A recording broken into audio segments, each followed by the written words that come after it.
E aí, tudo certo? Se a NR36 está no edital do seu concurso, essa análise aqui é a ferramenta estratégica que faltava.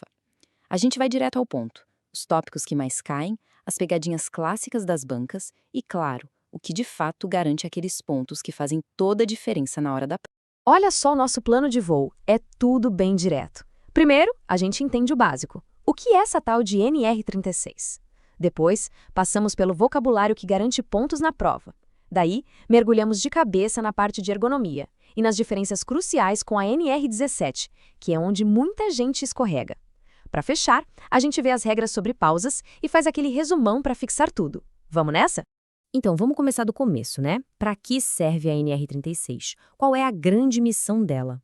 Entender isso é a base de tudo. Pronto, tá aí. O objetivo é bem claro: é estabelecer regras mínimas para cuidar da segurança e da saúde do pessoal que trabalha com abate e processamento de carnes. E aqui, ó, tem uma dica importante.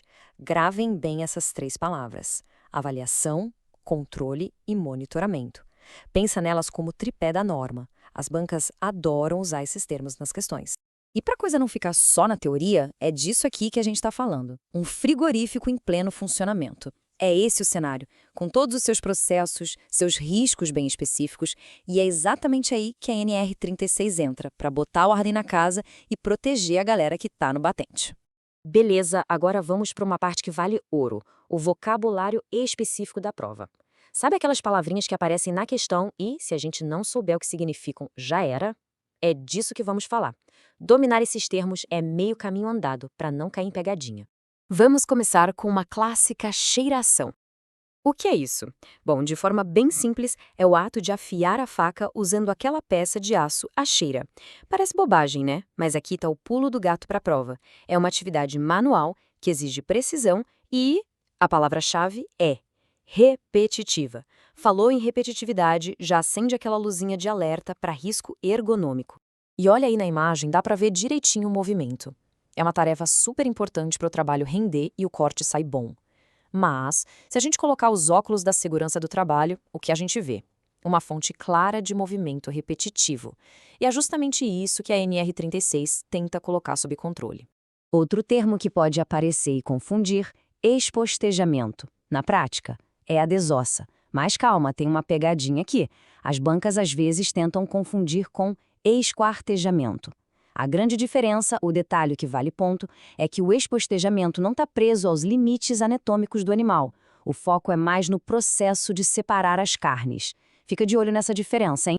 Muito bem. Agora a gente chega no filé mignon da NR36 quando o assunto é concurso. Sabe qual é? Ergonomia. É aqui que a banca se esbalda, cobrando aqueles detalhinhos que derrubam quem não está atento. E, para começar, uma pergunta que tem que estar na ponta da língua: o que a NR36 fala sobre o mobiliário, sobre como o posto de trabalho deve ser? As exigências são bem específicas e a gente vai ver cada uma delas agora.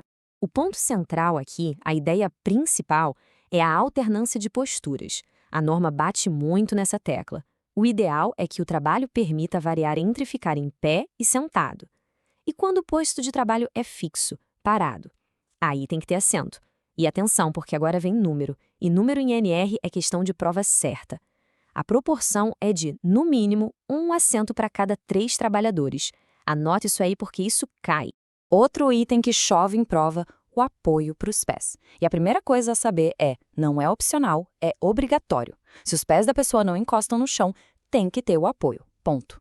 E não é qualquer banquinho, não. A norma é cheia de detalhes. Tem que dar para apoiar a planta do pé inteira, tem que ser ajustável em altura, inclinação e, claro, tem que ser antiderrapante.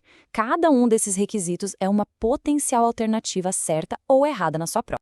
Ok, agora respira fundo porque a gente chegou na parte mais estratégica de todas. É aqui que a gente separa quem passa de quem fica pelo caminho. Vamos comparar a NR36 com a NR17, que é a norma mãe da ergonomia.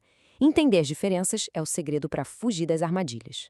E pode ter certeza de uma coisa, a banca examinadora sabe que a maioria estuda a NR17 de um jeito mais geral. Aí o que ela faz? Pega as particularidades da NR36 para testar quem realmente se aprofundou. É aquela história, né? O detalhe faz toda a diferença. E no concurso, os pontos da aprovação também estão nesses detalhes. Olha só que interessante essa tabela. A gente vê a diferença na lata. A NR17, a geral, fala que tem que ter assento para pausa em locais que possam ser usados por todos. Bem vago, né? Já a NR36 aperta o cerco. Os assentos têm que ser próximos ao local de trabalho. Mas a grande virada, a pegadinha clássica, está na quantidade. A NR17 não fala nada sobre o número mínimo. Já a NR36 crava. Tem que ter assento para, no mínimo, 50% do pessoal. Isso aqui é questão de prova pura. Vamos explorar um pouco mais essa história das pausas, porque aqui tem números e regras que precisam estar bem frescos na memória na hora de marcar o X na questão certa. E é sempre bom entender a lógica por trás da regra, né? Não é um número aleatório. Como o texto ali destaca, obrigar as empresas a terem pausas e rodízios foi uma vitória gigante para a saúde dos trabalhadores. Pensa no desgaste de fazer o mesmo movimento o dia todo. A norma veio para formalizar essa necessidade de descanso. Então vamos lá, foco total nesse número, 50%. De novo, 50%. Esse número tem que ficar martelando na cabeça. Só para garantir que ninguém vai esquecer. 50%. É a porcentagem mínima de trabalhadores que precisa ter um lugar para sentar durante as pausas. Isso segundo a NR36, claro. Se a prova perguntar de quantidade, a resposta é essa. É justamente esse tipo de detalhe que separa a NR36 da NR17. E é por isso que as bancas adoram. Beleza, já passamos pela parte mais densa. Agora, para fechar com chave de ouro, vamos fazer aquela revisão final, bem rápida, só para ter certeza que as informações mais importantes ficaram bem fixadas. Então, resumindo o resumo. Qual o objetivo da NR36? Avaliar, controlar e monitorar os riscos nos frigoríficos. E ergonomia? O ponto-chave é a alternância de posturas. E as pausas? Assentos pertinho do local de trabalho.